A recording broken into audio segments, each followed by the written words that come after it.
Hallo allerseits und willkommen zum Kanalupdate für März und April 2025, welches leider, wie ihr sicherlich gemerkt habt, mit ein paar Tagen Verzögerung erschienen ist. Das liegt daran, dass ich nicht eher dazu gekommen bin, weil ich ja Ende April noch in Ungarn war bei der Moschon Show und es wäre dann etwas kollidiert und ich hatte eben vorher keine Zeit. Ja, deswegen mit einer kleinen Verzögerung, aber ich glaube, das halten wir aus. Wie immer gibt es viel zu berichten, vor allem von den Veranstaltungen, die ich so besucht habe in den letzten Wochen. Aber trotz des schönen Frühlingswetters habe ich es auch geschafft, ein paar Sachen hier an der Werkbank voranzubringen. Also es gibt wieder viel zu sehen in diesem Kanalupdate. So, wo habe ich mich überall rumgetrieben in den letzten Wochen? Ich habe insgesamt 3 Ausstellungen besucht. Das ist doch eine ordentliche Ausbeute. Die erste davon war die Plastikmodellshow Sachsen in Siebenlehn. Das war Mitte März. Da war ich ja, wie angekündigt, als Aussteller vor Ort. Ja, und was soll ich sagen? Das Ganze hat mir wieder sehr gut gefallen. Also der erste gute Eindruck, den ich letztes Jahr als Besucher dort schon gewonnen hatte, hat sich auf jeden Fall voll und ganz bestätigt. Auch als Aussteller macht es riesen Spaß, ist eine tolle Veranstaltung. Und ja, wir Jungs vom Plastikmodellbauverein Augsburg hatten wirklich großen Spaß da. Das Ganze war hervorragend organisiert und auch der Wettbewerb hatte es in sich. Das konnte sich wirklich sehen lassen. Da hatte ich auch die Ehre, bei der Figurenkategorie als Jurymitglied mitbewerten zu dürfen. Auch eine interessante Erfahrung. Da sieht man mal, wie das so abläuft und da konnte ich auch viel lernen. Wie ihr anhand meines Videos über die Ausstellung sicherlich sehen konntet, war das modellbauerische Niveau dort wirklich sehr hoch. Da gab es einige sehr interessante und auch originelle Modelle zu sehen. Fand ich echt gut. Da zeigt sich auch einfach wieder, dass es vorteilhaft ist, auch mal Ausstellungen zu besuchen, die einen ganz anderen Einzugsbereich haben, als die man sonst eben so frequentiert. Weil da sieht man einfach mal was ganz anderes. Ja, und das hat mir einfach sehr gut gefallen. Auch die Leute sehr nett. Also ich habe tolle Gespräche geführt. Es waren auch wieder viele Freunde und Fans da. Also das hat mich sehr gefreut, mich mit euch zu unterhalten. Zusätzlich wurde ich natürlich auch noch mit zahlreichen Geschenken überhäuft und auch mit Spenden fürs Ferienprogramm. Dazu später mehr. Zu den Geschenken, wirklich sehr nett. Der Gordon und der Reiko, die haben mir einige schicke 3D-gedruckte Modelle dargelassen. Vom Gordon stammen hauptsächlich die Dinosaurier. Die hatte ich ja sozusagen bei ihm bestellt. Und das finde ich wirklich sehr nett. Vielen Dank dafür, Gordon. Das Thema Dinosaurier finde ich ultra spannend und ich hoffe, dass ich mich damit auch demnächst mal näher befassen kann, weil es einfach ein tolles Thema ist, wo man ja gerade bei der Bemalungstechnik oder auch bei der Gestaltung des Terrains ein bisschen was anderes ausprobieren kann. Ja, und dann auch noch der Reiko, der hat mir auch noch ein paar Dinosaurier dagelassen und noch diverse Figuren in 1:35. Ja, super Sache, mega nett von euch beiden, weiß ich auch sehr zu schätzen und ich habe mich wirklich riesig gefreut drüber, euch auch mal wieder zu treffen und das Thema 3D-Druck ist wirklich heiß. Leider habe ich persönlich da nicht unbedingt, sage ich mal, die Zeit dafür, mich da reinzufuchsen, aber ich denke, früher oder später wird es doch auf den Plan treten, weil es ist einfach eine total nützliche und ja, vielseitige Angelegenheit. Davon abgesehen habe ich mir natürlich noch ein paar andere Sachen gegönnt. Der Händlerbereich war doch ganz gut ausgestattet und da wurde ich dann natürlich auch fündig. Ich habe mir insgesamt 3 Bausätze geholt, und zwar von Ryfield den Puma, dann von Hobby 2000 die FW 190 D9 in 1:32, das ist eigentlich der alte Hasegawa Bausatz, der aber nicht schlecht ist, und dann noch von Copper State Models der Fahrpanzer. Ja, ein bisschen so ein exotisches Teil, aber ich finde es ganz interessant, nachdem ich ja so einen Fahrpanzer letztes Jahr im Elsass mal so in Natura gesehen habe. Und das macht immer so einen ziemlichen Unterschied für mich, wenn ich einfach mal die echten Gerätschaften zu sehen bekomme, dann ist auch automatisch der Bausatz für mich irgendwie sofort interessanter und deswegen musste der mit. Die zweite Veranstaltung, die ich besucht habe, fand Anfang April statt. Und zwar war das die 14. Internationale Modellbauausstellung in Telfs in Tirol. Ja, da war ich zum ersten Mal vor Ort und zwar als Besucher und habe mir das mal näher angeschaut. Ja, und was soll ich sagen? Ich war wirklich sehr angetan davon. Also für eine Ausstellung von der Größe wirklich top. Also kann ich nur schwer empfehlen. Ja, super Location auch, also die Halle relativ groß, auch gut beleuchtet. Unten drunter ist eine Tiefgarage, die nichts kostet für den Besucher. Also das fand ich wirklich super. Rundherum feine Sache. Und die Leute, die natürlich vor Ort waren, also sowohl die Besucher als auch die Aussteller, wirklich alle ganz nett. Also da hatte ich wirklich viele gute Gespräche. Auffällig war, dass der Anteil an Zivilmodellen, also Autos, Motorräder und LKW, wirklich sehr groß war dort. Also ich möchte sagen, ungefähr die Hälfte der ausgestellten Modelle kamen aus dem Zivilbereich. Das soll auch gar nicht irgendwie negativ klingen, weil ich persönlich freue mich immer an einem schön gebauten Modell, egal aus welcher Sparte. Und überhaupt, ich finde Automodelle oder LKW-Modelle wirklich sehr ansprechend. Nur weil ich das selber nicht baue, heißt es ja noch lange nicht, dass es mich nicht interessiert. Und dementsprechend fand ich das ziemlich cool. Und ja, für alle, die sich für Automodelle interessieren, daher mein Tipp, fahrt's da mal hin und schaut euch das an, weil so viel aus der Sparte auf einem Haufen kriegt man üblicherweise nirgendwo zu sehen. Selbst bei den großen Veranstaltungen nicht. Ja, finde ich erwähnenswert und bemerkenswert. Es waren auch ein paar gute Händler vor Ort, aber so richtig fündig geworden bin ich trotzdem nicht. Das liegt aber auch daran, dass ich einfach schon viel habe und ich muss ja nicht alles doppelt und dreifach kaufen. Aber eine Sache habe ich dann doch noch gefunden, und zwar hier von Dragon, diese deutschen Fallschirmjäger aus dem Westfeldzug. Schöne Gentoo-Figuren mit jeder Menge Zubehör dabei. Das kann man brauchen. Das war sozusagen ein Flohmarktartikel. Für 10 Euro kann man das mitnehmen. Da habe ich was davon und ja, da kann ich irgendwann mal was draus bauen oder auch ausschlachten. Je nachdem. Also da gibt es ja alle Möglichkeiten. Genau. So viel dazu. Und die dritte Veranstaltung, die ich besucht habe, fand Ende April statt. Und zwar war das die berühmte Moschon Show in Moschon-Magyaróvá in Ungarn. Da müsst ihr mich kurz entschuldigen, wenn ich da ein bisschen weiter aushole, aber das gehört zur Story dazu. Eigentlich hatte ich nämlich gar nicht vor, dieses Jahr hinzufahren, weil ich war ja schon zweimal dort und wollte eigentlich mal pausieren. Aber es hat sich eben so ergeben, dass mein guter Freund aus Kanada, der Evan, den kennt ihr ja hier von YouTube als Panzermeister 36, sich angekündigt hat, weil er ein paar Tage in Bayern war, um dort eben seinen Urlaub zu verbringen. Ja, und da war es natürlich klar, dass er mich auch besuchen kommt.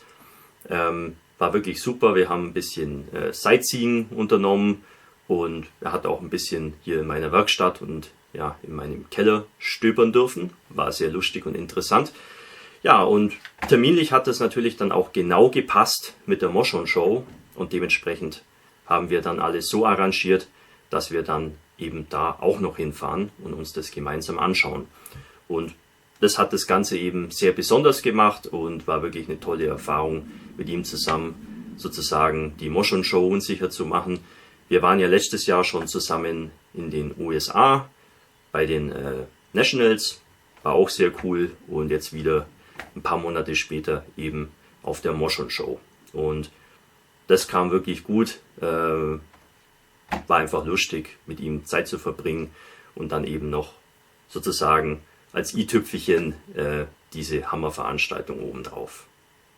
Es hat uns beiden auf jeden Fall dort sehr gut gefallen und die Moschon Show an sich ist ja auch kaum zu überbieten. Ich denke, die einzige Veranstaltung, die ich kenne, die da ungefähr gleich kommt, ist die Scale Model Challenge in den Niederlanden, und was Besseres gibt es eigentlich nicht. Also die Wettbewerbsmodelle sind wirklich atemberaubend und stapeln sich da zu Tausenden im Wettbewerbsbereich. Ist wirklich sehr beeindruckend. Und ich möchte noch was Positives anmerken. Letztes Jahr hatte ich ja gesagt, dass es sehr unangenehm da war, weil einfach manche Leute ein bisschen aggressiv aufgetreten sind und einen auch ein bisschen geschoben und geschubst haben. Das war dieses Jahr überhaupt nicht der Fall. Und ich denke, das liegt zu einem großen Teil einfach daran, dass die Veranstalter ein paar Neuerungen eingeführt haben, die eben dem Ganzen sozusagen den Riegel vorgeschoben haben. Dazu gehört zum Beispiel, dass die Anzahl der Wettbewerbsmodelle pro Teilnehmer begrenzt wurde. Also das Ganze war nicht so vollgestopft wie sonst, sondern die Modelle standen etwas lockerer da, was dann einfach auch für den Besucher etwas angenehmer war, weil man eben alles besser sehen konnte und auch besser fotografieren konnte. Und ja, wenn einfach die Modelldichte vor einem nicht so groß ist, dann ja, ist auch die Bereitschaft eher da, sich auch weiter zu bewegen, was dann wiederum zur Folge hat, dass die anderen Besucher etwas geduldiger sind, weil eben die Menschentraube sozusagen sich auch bewegt und man dann irgendwann auch dahin kommt, wo man hin möchte, ohne eben entsprechende Schubsereien. Zusätzlich wurde der ganze Figurenbereich herausgelöst und in einen separaten Raum verlegt, der vorher eben nicht genutzt wurde. Und das hat dann auch nochmal geholfen, um das Ganze so ein bisschen zu entzerren, sage ich mal. Und dadurch haben sich eben die Besuchermassen etwas besser verteilt. Und das fand ich sehr angenehm. Also von allen Moshon-Shows, die ich bisher erlebt hatte, war das bisher die angenehmste und die mit dem geringsten Stressfaktor, möchte ich mal sagen. Also das sind sehr gute Neuerungen. Das kann man vielleicht sogar noch ein bisschen weiter ausbauen, aber wenn es so ist und so bleibt, bin ich schon mal sehr zufrieden. Und dann traue ich mir auch wieder zu, dort vielleicht auch nächstes Jahr wieder vor Ort zu sein. Selbstverständlich konnte man dort auch sehr gut einkaufen, was immer eine gefährliche Sache ist, wie man sich sicher denken kann. Denn die Händler hatten sehr viel zu bieten, hauptsächlich Dinge, die man natürlich unbedingt haben muss und auch Dinge, von denen man bis dato gar nicht wusste, dass man sie unbedingt braucht. Das sind mal echte Modellbauerprobleme. Schauen wir uns kurz an, was ich mir mitgenommen habe. Ist relativ viel. Hier von, was ist es, HD Model, glaube ich. Hier dieses italienische Mäuerchen. Wollte ich auf der Scam Model Challenge schon kaufen, da war es aber schon ausverkauft, als es mir dann eingefallen ist, dass ich das brauche. Jetzt habe ich zugeschlagen und dann habe ich noch jede Menge Figuren gekauft. Weil das ist immer so eine Sache bei so Ausstellungen. Üblicherweise schaue ich da nach Dingen, die ich so regulär nicht so einfach beschaffen kann. Bausätze kriege ich eigentlich immer. Gibt es 50 Möglichkeiten. Bei Figuren oder Zubehör ist es manchmal etwas schwieriger und darum fokussiere ich mich da immer drauf.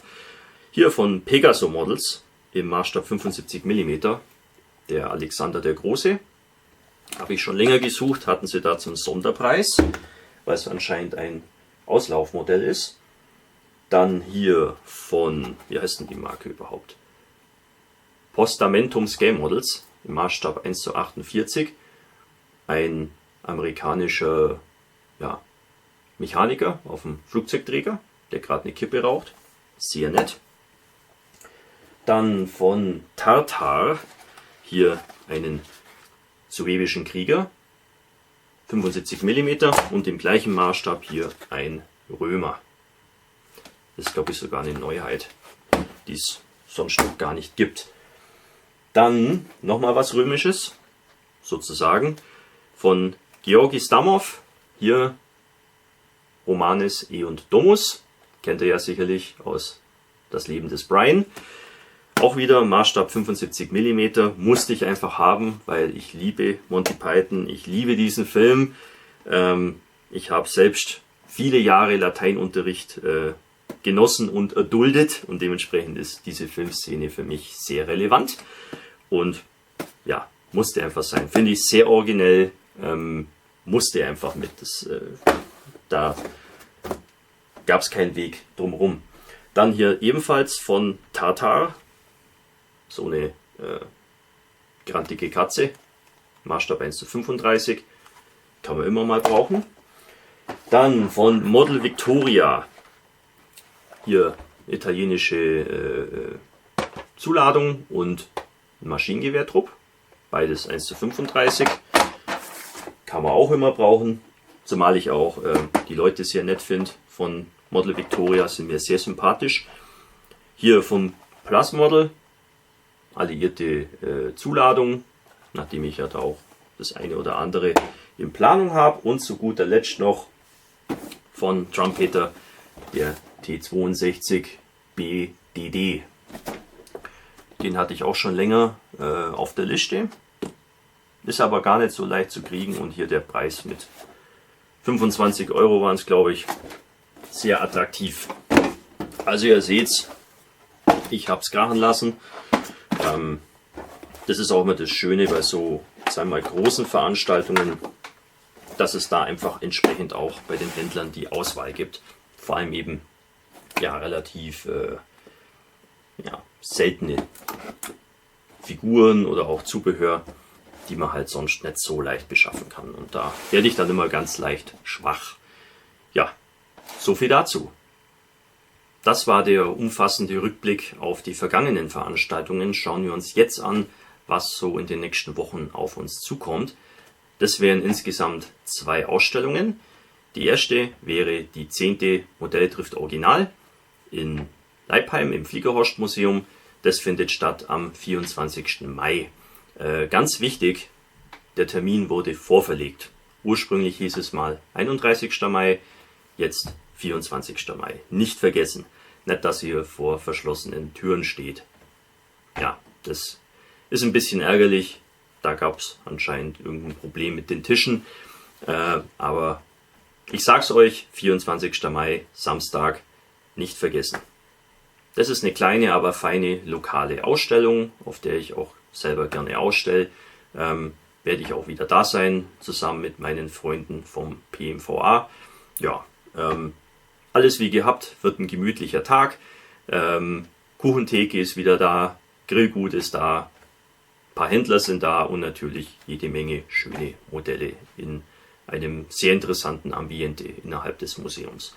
Also kann ich sehr empfehlen.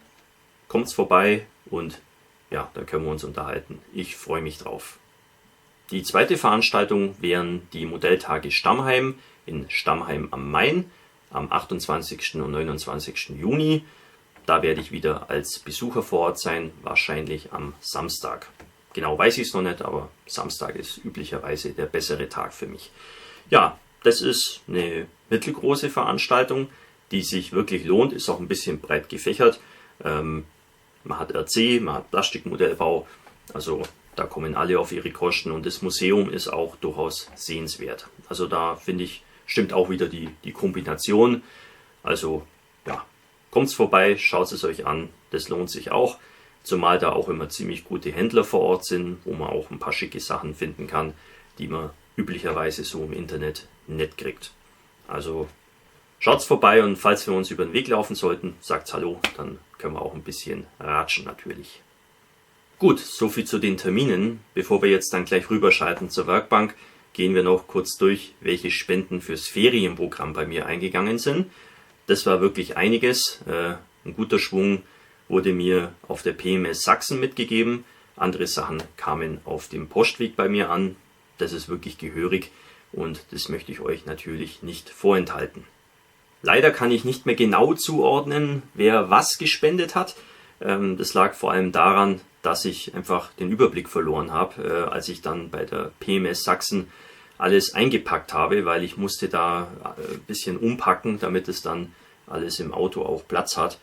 Und dementsprechend kann ich das nicht mehr genau unterscheiden, von wem jetzt was war. Ich hoffe, ihr seid mir deswegen jetzt nicht böse, wenn ich das einfach so zusammenfasse.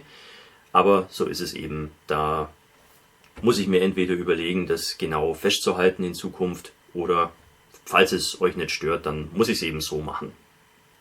Die edlen Spender waren jedenfalls David, Enrico, Erik, Paul, Sven, Thorsten und nochmal Thorsten. Ja, ihr seht, die Jungs haben sich nicht lumpen lassen und anhand der Menge der gespendeten Bausätze könnt ihr auch ungefähr ermessen, was da jeder Einzelne hat springen lassen. Also das ist nicht gerade wenig, beinahe schon unüberschaubar. Deswegen überrascht es auch nicht, dass ich da ein bisschen den Überblick verloren habe, von wem jetzt was genau ist. Aber das ist auch egal, weil letzten Endes, was zählt, ist einfach, dass der Bastelkurs vom Ferienprogramm nach wie vor so viel Unterstützung erfährt. Und dank solcher großzügigen Spenden kann ich das auf jeden Fall auch in Zukunft aufrechterhalten. Ich werde demnächst mal Kontakt aufnehmen mit der Gemeinde und dann werden wir da eben entsprechend einen Termin vereinbaren und so weiter, damit der Kurs dann auch diesen Sommer wieder stattfinden kann. Ja, und dank solcher großzügigen Spenden kann ich das dann auch problemlos durchführen. Und zwar auch so, dass für die Kinder und für die Jugendlichen dann auch keine exorbitanten Kosten entstehen. Prinzipiell ist ja Modellbau nicht wirklich das teuerste Hobby, aber wenn man natürlich 8, 9 oder 10 Kinder und Jugendliche 2 Tage zum Basteln animieren will, dann braucht man natürlich auch gewisse Mengen an Baumaterial. Ja, und dank solcher großzügigen Spenden kann ich dann den Kurs auch problemlos anbieten zu sehr geringen Kosten, und dafür bin ich sehr dankbar, weil das sind so Sachen, die fallen nicht vom Himmel, und das funktioniert nur, wenn eben genügend Unterstützer da sind. Ja, deswegen vielen Dank an euch alle für eure Hilfe und Unterstützung. Ich weiß das sehr zu schätzen, und ich werde die Sachen entsprechend weiterleiten fürs Ferienprogramm. Dankeschön. Schalten wir nun rüber zur Werkbank. Seit dem letzten Update ist es mir leider nicht gelungen, irgendeines meiner Projekte fertigzustellen. Das hat mehrere Gründe. Zum einen war ich an mehreren Wochenenden unterwegs auf verschiedenen Ausstellungen, und zusätzlich war auch noch das Frühlingswetter sehr schön. Da hat es mich natürlich auch eher nach draußen gezogen auf mein Mountainbike. Ja, und das bisschen Zeit, was dann noch für den Modellbau blieb, habe ich dann für 2 andere Projekte genutzt und nicht hier für meine beiden Altlasten. Ich werde aber versuchen, in nächster Zeit auf jeden Fall mit dem K5e Eisenbahngeschütz voranzukommen, weil das Ding erstens sehr viel Platz einnimmt hier in der Werkstatt, und dementsprechend wäre es auch mal gut, das fertigzustellen. Und zum anderen glaube ich, dass ihr, meine werten Zuschauer, ja auch irgendwie darauf wartet, dass es damit zumindest in kleinen Schritten irgendwann mal auch weitergeht. Und das bin ich euch ja irgendwo auch schuldig. Ja, dementsprechend steht es auf der Agenda. Beim Jagdpanzer 4 Bodybuild muss ich mal noch schauen. Da kann es sein, dass ich das Ganze auch stark nochmal umstrukturiere, was die Dioramen-Idee angeht. Also da muss ich nochmal in mich gehen und überlegen, wie ich das genau angehen möchte. Dafür bin ich mit der USS Cobia, dem Ghetto-Klasse-U-Boot von Revell im Maßstab 1:72 gut vorangekommen. Da ist nämlich jetzt die Montage sozusagen fertig und das Modell bereit für die Lackierung. Wie schon im vorherigen Kanalupdate erwähnt, hat der Bausatz doch gehörige Detailschwächen, und man könnte da noch wirklich sehr viel tun, um das Modell zu verbessern und vor allem auch realistischer zu gestalten. Aber ich bin jetzt nicht wirklich ein ausgewiesener U-Boot-Experte, und für mich ist es ja eher so eine Art Andenken an meinen Urlaub vom letzten Jahr, und dementsprechend möchte ich da mal die Kirche im Dorf lassen und es nicht übertreiben. Wie man sieht, habe ich einige kleine Verbesserungen eingefügt. Ich habe zum Beispiel Ätzteile verwendet. Vor allem beim Turm kamen die sehr gut zur Geltung und ließen sich eigentlich auch gut verarbeiten. Und das hat zumindest an einigen Stellen den Detaillierungsgrad auf jeden Fall erheblich verbessert. Vor allem die Montage des Turms hat mir sehr viel Spaß gemacht. Der ist jetzt momentan auch noch nicht verklebt, sondern abnehmbar, damit ich das dann später auch separat lackieren kann. Ja, da ist auch ein bisschen Innenleben drin, zumindest rudimentär, schön detailliert. Die Teile passen auch recht gut. An einigen Stellen muss ich ein bisschen spachteln, aber das war nicht weiter schlimm. Und was bei dem Bausatz relativ auffällig war, generell war einfach die relativ große Menge an Gussgrad, die man irgendwo überall abschaben durfte. Aber das lässt sich machen, und ich finde, so wie das Modell jetzt aussieht, ist es doch ganz manierlich. Was mir nicht so gut gefällt, sind die Schiffsschrauben. Die sind sehr gratig, und da werde ich noch etwas Zeit investieren müssen, um die wirklich komplett zu versäubern. Ich habe auch schon geschaut, ob es da vielleicht irgendwelche Alternativteile gibt. So Messingschrauben wären wirklich schön. Habe ich jetzt aber noch nicht auftreiben können. Ich denke, ich werde auch bei den Plastikteilen bleiben. Ja, die Besatzungsfiguren habe ich auch schon hergerichtet. Die sind von Hecko und Goros aus Zinn. Die waren, was das Versäubern angeht, auch ziemlich aufwendig, aber sehen eigentlich ganz schick aus und waren ansonsten auch leicht montiert. Da gab es noch ein paar so Einzelteile, die man ankleben durfte. Ja, und zu guter Letzt habe ich auch noch den Sockel ein bisschen umgestaltet. Und zwar habe ich da noch ein schönes U-Boot-Abzeichen gefunden.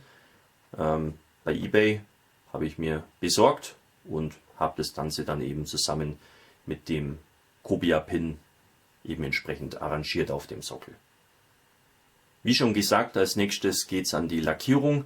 Da werde ich mich noch ein bisschen informieren, wie diese U-Boote eigentlich lackiert waren. Soweit ich das verstanden habe, gab es da verschiedene Tarnmuster, die dann auch je nach Feinfahrt, sage ich mal, auch leicht unterschiedlich waren. Die wurden anscheinend relativ oft umlackiert, diese U-Boote.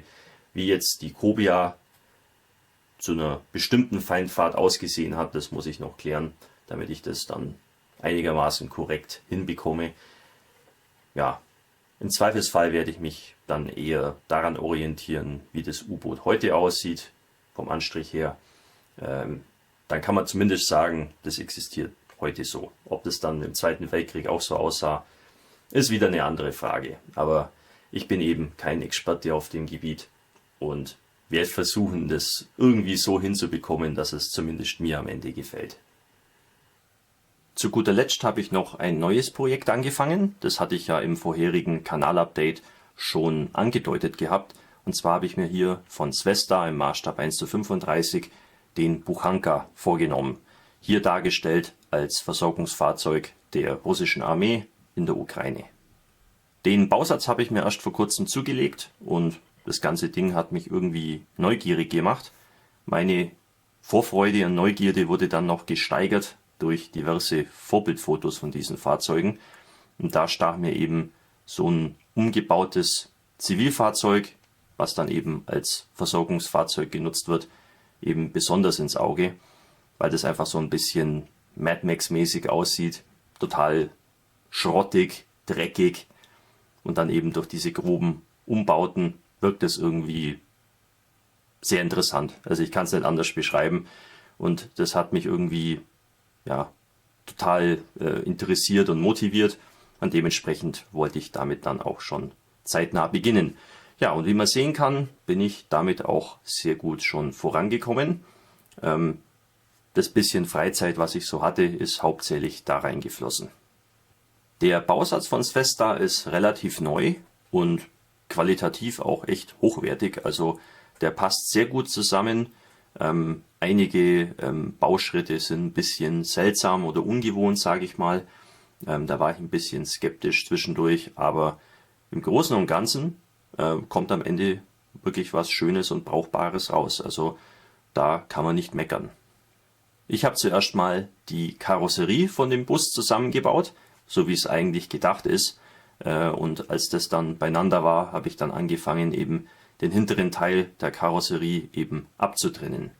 Und da bin ich eben bewusst sehr unsauber vorgegangen, weil ich denke mal, bei dem echten Fahrzeug werden die auch nur irgendwie eine Flex genommen haben und dann eben entsprechend das weggeschnitten haben, was sie eben nicht mehr haben wollen, um da eben so eine Art Pickup draus zu machen. Wie beim Original habe ich dann die Schnittkanten größtenteils eben mit so Profilen überdeckt. Da habe ich einfach Plastikprofile genommen und die eben entsprechend aufgeklebt. Ja, sah schon mal ziemlich cool aus. Die Türen konnte ich weglassen. Da habe ich dann nur die Scharniere noch aufgebohrt. Ja, und ansonsten das Fahrgestell habe ich dann montiert, wie es sich gehört. Das hat auch sehr gut gepasst. Weiterhin habe ich dann einige Rostlöcher noch hinzugefügt und auch überhaupt die Karosserie ein bisschen verbogen und verdengelt. Auch ein paar Schrammen habe ich reingemacht, einfach um möglichst nah an das Vorbild zu kommen, weil diese Karren sind einfach im harten Gebrauch sozusagen und sehr beansprucht und das wollte ich natürlich auf meinem Modell auch so wiedergeben. Diesen Gepäckträger auf dem Dach, den habe ich wiederum aus Plastikprofilen, Messingstangen und einigen Restteilen eben entsprechend mir zusammengebaut. Habe ich dann aber anfangs noch nicht festgeklebt gehabt, um das Ganze dann eben später separat lackieren zu können. Die Zuladung war natürlich auch noch ein großer und wichtiger Punkt. Da habe ich dann aus meinem großen Fundus alles Mögliche mal hervorgeholt, was da potenziell brauchbar ist und habe dann da eben entsprechend die Zuladung zusammengeschustert. Da ist wirklich alles dabei. Kisten von Academy, Resin-Kisten von Eureka, teilweise auch von Legend, glaube ich. Ja, dann habe ich auch noch diverse Kartons hinzugefügt. Die sind von Dan Model. Ließen sich wirklich sehr gut verarbeiten, also ausschneiden, falten, verkleben. Und damit es ein bisschen interessanter aussieht, habe ich das Ganze dann noch mit Paketbandstreifen eben entsprechend verfeinert. Da habe ich einfach normales Klebeband genommen, in dünne Streifen geschnitten, draufgeklebt und fertig ist es. Also das ging wirklich sehr einfach und sieht sehr effektvoll aus. Weiterhin kamen auch noch einige 3D gedruckte Teile zum Einsatz, von Heavy Hobby zum Beispiel, so Körbe, und dann habe ich noch ein paar Säcke mir selber hergestellt, einfach weil ich mir gut vorstellen kann, dass da auch sehr viel in Tüten und Säcken eben transportiert wird. Da war ich ein bisschen unschlüssig anfangs, wie ich das machen könnte, aber ich habe dann eine sehr einfache und praktikable Lösung gefunden. Ich bin einfach hergegangen und habe aus diversen Müllsäcken und Plastiktüten eben kleine Stücke ausgeschnitten. Und weil mir das irgendwie zu blöd war, das zu verkleben und dann auch noch irgendwie eine Füllung herzustellen, habe ich einfach Folgendes gemacht. Ich habe einfach kleine Stücke doppelseitiges Klebeband zusammengeknüllt und habe dann praktisch darum eben diese Folie gewickelt. Und dadurch, dass das Klebeband innen das eben zusammenhält, bleibt auch der Sack beisammen. Also das war eine Frage von Minuten. Gewusst wie. Also das ist ein sehr einfacher Trick, würde ich mal sagen. Also bei der Zuladung habe ich auf jeden Fall nicht gespart. Ich habe da noch ein paar Holzbalken dazu, einfach nur, damit es möglichst abwechslungsreich aussieht. Und es sollte eben auch so ein bisschen so wirken, als ob das so, sag ich mal, mehr oder weniger in schneller Eile eben dann nur so hineingestapelt wurde. So Ladungssicherung oder so, glaube ich, da verzichten die Jungs drauf. Ja, und das wirkte schon mal ziemlich ansprechend, würde ich sagen. Als nächstes habe ich mich um den Sockel gekümmert. Das Ganze sollte ja später wie immer in eine kleine Szene eingebettet werden. Dafür habe ich mir in passender Größe erstmal eine Holzplatte zugeschnitten. Die wurde außen mit Balsaholz vertäfelt und innen drin habe ich das Ganze dann mit Styroporplatten aufgefüllt. Anschließend habe ich mir dann den Straßenverlauf angezeichnet. Der Buchanka ist zwar geländegängig, aber ich wollte mein Fahrzeug auf einer Straße darstellen. Also habe ich da einfach mal mit einem Filzstift eine Linie gezogen und dann mit den Randsteinen von Gero Design eben mal hier so eine Bordsteinkante hergestellt. Natürlich sollte dann auch noch irgendwas im Hintergrund sein. Ich habe erst an irgendwelche Büsche oder Schutthaufen gedacht, aber dann ist mir eingefallen, ich habe ja was Schickes im Lager, was da genau passt, und zwar eine ukrainische Bushaltestelle von Mac One. Das Ganze besteht aus einigen Gipsplatten und auch ein paar Plastikprofile sind dabei, sowie eine Bank aus Resin. Habe ich mir mal vor einer Weile gekauft. Das hat perfekt gepasst. Habe ich dann gleich in die Szene integriert. Die Bodenplatte habe ich nicht verwendet, sondern ich habe dann einfach ein paar Pflastersteine verlegt, die ebenfalls wieder von Gero Design stammten. Eine weitere interessante Sache war noch der Straßenbelag. Normalerweise würde ich den Straßenbelag einfach mit einer dünnen Schicht Mörtel darstellen, aber in diesem Fall bot sich eine andere Möglichkeit an. Ich hatte nämlich noch von AK Interactive diese Asphaltstrukturpaste noch da. Die habe ich vor einer Weile bei meiner Bayraktar-Drohne ja schon verwendet. Ja, und ich wollte einfach vermeiden, dass die Paste eintrocknet, ungenutzt. Und dann dachte ich mir, die verwende ich hier mal einfach, um das Ganze erstens aufzubrauchen und zweitens, um das noch ein bisschen ausführlicher zu testen. Das Ganze ist eigentlich nichts anderes als eine schwarze Acrylpaste mit einer gewissen Textur. Für meinen Geschmack ist die Textur für den Maßstab 1:35 ein bisschen zu fein. Daher bin ich hergegangen und habe noch ein bisschen Mörtel mit reingerührt, damit es einfach ein bisschen gröber wird. Ja, und dann habe ich das Ganze mit dem Spachtel eben entsprechend verteilt. wobei da die Schwierigkeit war, das wirklich perfekt glatt zu ziehen. Das geht mit dem Spachtel relativ schwierig. Und diese Acrylpaste ist auch relativ klebrig. Also das spielt nicht so ganz mit, aber ich habe dann einfach folgenden Trick angewendet. Und zwar habe ich einfach mit einem Stück Schaumstoff die Oberfläche betupft und das egalisiert sozusagen alles und dadurch wird das ziemlich glatt. Soweit so gut. Die Paste sieht eigentlich ganz gut aus am Ende. Mich stört aber ein bisschen, dass die nie so wirklich richtig hart wird. Also die behält immer so eine gewisse gummige Textur, sage ich mal. Da ist Mörtel vielleicht ein bisschen dankbarer, weil das halt wirklich hart wird. Zumal ich ja dann auch noch hergehen wollte und ein paar Schäden einarbeiten wollte. Ging dann doch besser als gedacht. Im ersten Moment dachte ich, das wird gar nichts, aber gewusst wie. Wie schon gesagt, das wird nie so ganz hart, aber es ist auch irgendwie gleichzeitig bröselig. Und da konnte ich einfach mit meinen Fingern so ein bisschen in die Oberfläche drücken und dann bilden sich kleine Risse. Und diese Risse konnte ich dann mit einer Nadel eben so ein bisschen vergrößern oder teilweise dann eben auch richtige Schlaglöcher einarbeiten. Und das ging eigentlich ganz gut. Also die Paste ist nicht schlecht, aber ich würde es mir nicht nochmal kaufen. Ich denke, man kann mit Mörtel das Ganze günstiger und vielleicht auch ein bisschen flexibler gestalten. Aber für den einen oder anderen ist es auf jeden Fall eine Option. Ich habe dann die entstehenden Krümel auch gar nicht entfernt, sondern habe das einfach so auf der Oberfläche belassen und habe das Ganze dann eben fixiert und zwar mit ein bisschen verdünnten Holzleim. Ja, und so entstand eine wirklich sehr überzeugende Textur von so einer beschädigten alten Straße. Also das ist wirklich ziemlich zufriedenstellend. Ja, und zum Schluss habe ich dann noch eine Straßenlaterne eingearbeitet. Die ist von HD Model. Ja, habe ich schon mal verwendet bei meinem T64.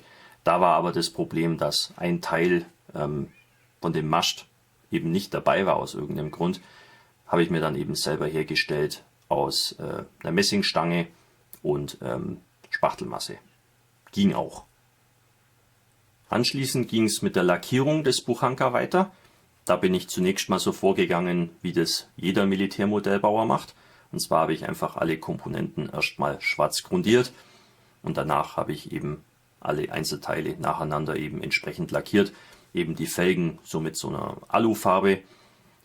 Der Hauptrahmen und der Dachträger, die blieben schwarz bzw. dunkelgrau. Und die Karosserie habe ich in diesem Fall eben weiß lackiert. Mit einem seidenmatten Weiß, genau genommen. Ich bin ja kein Automodellbauer, deswegen habe ich nicht so viele Glanzlacke zur Hand, aber seidenmatt reicht auch für so einen Buchanka-Bus. Darauf folgte die Detailbemalung und auch der Einbau der Klarsichtteile. Das ist so einer der wirklich groben Schwachpunkte dieses Bausatzes, der ansonsten ziemlich schön ist, aber die Klarsichtteile, die sind wirklich gar nicht gut. Die sind nämlich aus so einem Weichplastik gefertigt, wie man es eigentlich von diesen 1:72er Spielzeugsoldaten kennt und eben nicht aus so einem harten Material. Dementsprechend ja, sind die ziemlich schlierig, die Teile, auch schwer zu versäubern. Verkleben kann man es auch nicht gescheit und Farbe hält auch nicht wirklich drauf. Das war vor allem eben bei den Blinkern oder auch bei den Rücklichtern relevant. Die habe ich nämlich innen eben entsprechend mit Orange oder Rot bemalt. Ja, und da wollte die Farbe halt partout nicht drauf halten. Die Frontscheibe wollte auch gar nicht reinpassen vorne in die Öffnung. Ja, die war einfach viel zu groß aus irgendeinem Grund. Ich habe dann versucht, eben entsprechend zuzuschleifen und das hat nur so bedingt geklappt. Am Ende war dann die Scheibe stellenweise zu groß, stellenweise zu klein, also es blieben dann irgendwelche Lücken über, woanders wurde die Scheibe dann reingepresst. Ja, das war nicht so elegant. Die Lücken habe ich dann mit dicker schwarzer Farbe eben so zufließen lassen oder verschlossen. Ja, sieht man am Ende, wenn dann die Alterung drauf ist, eigentlich nicht mehr. Aber wenn man jetzt, sag ich mal, den Anspruch hätte, wie so ein richtiger Automodellbauer, also der das wirklich perfekt machen will, das wäre schwierig. Jetzt hier für so eine Dreckskiste, sage ich mal, ja, war es okay als Provisorium. Aber ja, die Klarsichtteile, die waren wirklich enttäuschend. Nachdem das erledigt war, konnte es dann mit dem wirklich spaßigen Teil losgehen, und zwar der Alterung. Ich habe mich da sehr stark an dem Vorbildfoto orientiert und ja, dementsprechend wollte ich das wirklich komplett drauf ankommen lassen bei den Alterungseffekten.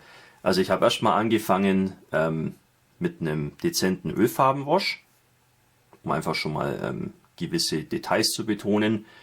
Daraufhin folgten dann reichlich Lackschäden, vor allem eben rund um die Türen oder auch an den Kanten. Ja, einige Flächen haben auch ein paar Kratzer bekommen. Das wirkt natürlich auf so einem weißen Untergrund wirklich verdammt gut. Dann kamen die Rostflecken drauf. Da habe ich einfach etwas verdünnte braune und rote Ölfarbe eben aufgetragen und das auch eben entsprechend verwischt. Sieht wirklich toll aus. Auch da hilft wieder der helle Untergrund. Ja, und zum Schluss kam dann noch Dreck drauf. Da habe ich erstmal wieder mit meiner Erdpaste so eine gewisse Grundtextur erzeugt. Das ist einfach etwas feine, trockene Erde aus dem Garten, vermischt mit Wasser und Holzleim. Das habe ich erstmal aufgetragen, vor allem eben im unteren Bereich des Fahrzeugs, dass da schon mal so eine gewisse Textur eben entsteht. Und das habe ich dann eben weiter ausgearbeitet mit der Airbrush. Da habe ich von Revell das Matt 46 verwendet. Das ist eine schöne mittelbraune Farbe. Und da habe ich dann eben das Fahrzeug außen eben so leicht besprüht und eingenebelt damit. Das sah dann natürlich viel zu gleichmäßig aus und wie man ja auf dem Vorbildfoto auch sehen kann, sind da so gewisse Verlaufsspuren zu erkennen oder auch Wischspuren. Ich kann mir gut vorstellen, dass beim Beladen die Soldaten natürlich die Karosserie mit ihrer Kleidung irgendwie berühren und dann da sozusagen den Dreck irgendwie ein bisschen abwischen, unbeabsichtigterweise. Ja, und das wollte ich natürlich auf meinem Modell auch irgendwie darstellen. Dazu habe ich zu einer etwas risikobehafteten Methode gegriffen. Und zwar habe ich einfach mit einem Pinsel, der mit etwas Airbrush-Reiniger befeuchtet war, einfach diese braune, neblige Farbschicht ein bisschen angelöst und eben verwischt entsprechend. Das ging ziemlich gut. Die Revell-Farben sind ziemlich standfest und dementsprechend bestand da jetzt nicht unmittelbar Gefahr, dass ich da die darunterliegenden Farbschichten irgendwie ruiniere, sondern das war gerade gut genug, um eben diesen nebligen braunen Farbauftrag ein bisschen anzulösen und das eben entsprechend zu verwischen oder abzuwischen. Und das hat, finde ich zumindest, zu einem sehr überzeugenden und realistischen Effekt geführt. Ja, was ich dann noch gemacht habe, war die Zuladung zu lackieren. Also diese ganzen Kisten und Körbe und Kanister und so weiter. Das ging ganz gut. Die habe ich dann auch noch ein bisschen rudimentär gealtert und dann eben entsprechend ins Fahrzeug geklebt. Ja, und das sieht echt cool aus. Also das ist so eine richtige Dreckskarre. Fand ich interessant. Ist wirklich eine nette Abwechslung, weil es einfach mal andere Techniken waren. Auch teilweise andere Materialien, gerade bei der Zuladung. Also da konnte ich viel Neues lernen und auch ausprobieren. Der Bus ist also soweit schon mal fertig. Was jetzt noch zu tun wäre, ist eben die Lackierung und Alterung des Sockels und natürlich auch die Bemalung der Figur. Die stammt von Live Resin, sehr schön detailliert, ist aber eben aufgrund der hohen Teileanzahl ein bisschen unangenehm bei der Handhabung. Also man muss sehr viel versäubern und dann die ganzen Einzelteile dann auch entsprechend montieren. Wird man bei so einer einzelnen 1:35er Figur nicht unbedingt erwarten. Aber wenn man es richtig macht, sieht es dann am Ende auch prima aus. Ja, da muss ich noch ein paar Kleinigkeiten bearbeiten. Ein paar kleine Spalten muss ich noch schließen mit ein bisschen Mr. Surfacer. Ein Tragegurt muss ich noch ergänzen. Ja, und natürlich muss die Figur dann auch noch bemalt werden. Ja, alles in allem ist das Projekt auf jeden Fall schon mal auf einem guten Weg. Der Buchanka ist schon fertig. Ja, und den Rest kriege ich auch noch hin. Ich denke, bis zum nächsten Kanalupdate sollte das Ding fertig sein. Alles klar, dann schauen wir uns jetzt noch an, welche Bausätze ich mir sonst noch so zugelegt habe. Abgesehen von dem Gerümpel, was ich auf diversen Ausstellungen mitgenommen habe.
Ja, wie ihr sehen konntet, war die Ausbeute ziemlich figurenlastig und es waren auch ein paar Flugzeuge dabei.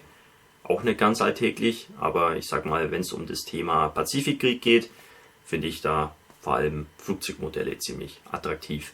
Ja, und ein guter Sprung von den Figuren ist für ein kommendes Großprojekt gedacht, was ich gerade in Planung habe.